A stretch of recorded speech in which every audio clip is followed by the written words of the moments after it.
Coquese, some good things from the team, right? A couple players with double-doubles. What was the message to the team after this? Well, we weren't very disciplined on either end of the floor from the beginning of the game. There was just not a lot of disciplined play. Offensively, I thought we took high degree of difficulty shots. And when they're falling, great, but when they're not, often it led to transition opportunities for Seton Hall, and we knew that Seton Hall was a good transition offensive team. So I think our lack of discipline on both ends of the floor made it difficult for us to get into our rhythm, especially after the first quarter.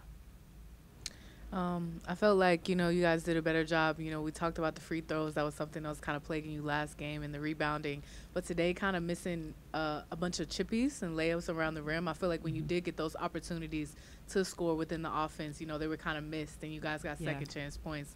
Can you kind of speak to that and speak to, how the team has to be, a little bit more focused on finishing on layups?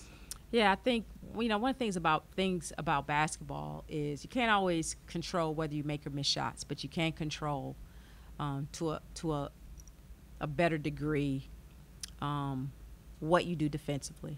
And again, I just go back to like our lack of discipline on both ends of the floor really made it hard for us to do anything. And so, when you're missing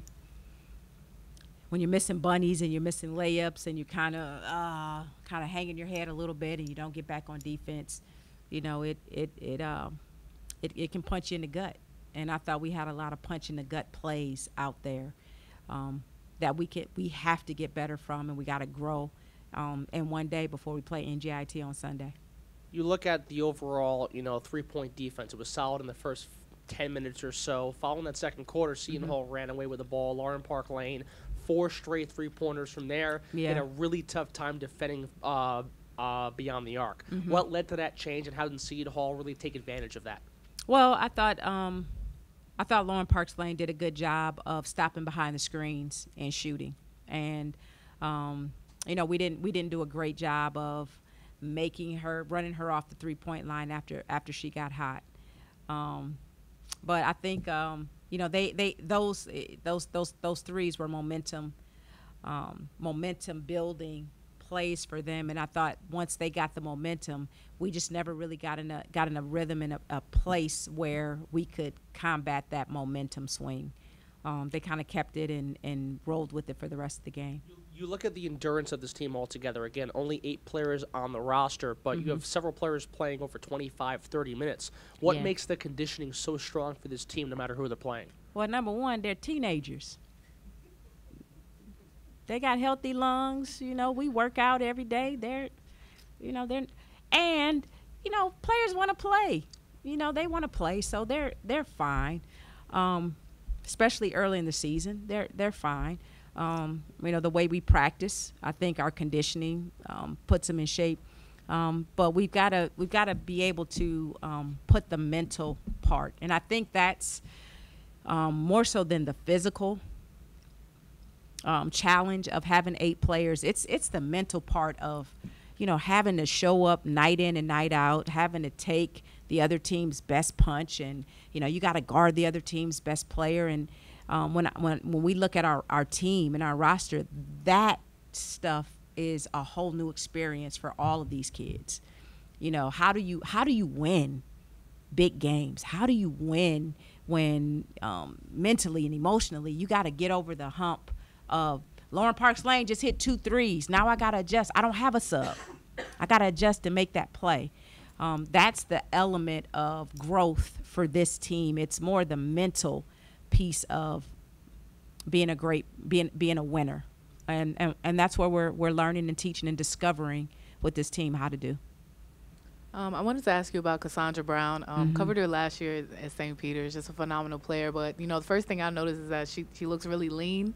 She's out there moving well. Her footwork is great. 17 points. She got in foul trouble a little bit. She played 17 minutes with 13 points and 6 rebounds. Can you just kind of speak to how important it is for her to stay on the floor and what that conversation is like on the sideline, keeping her out of foul trouble with a short bench? Yeah.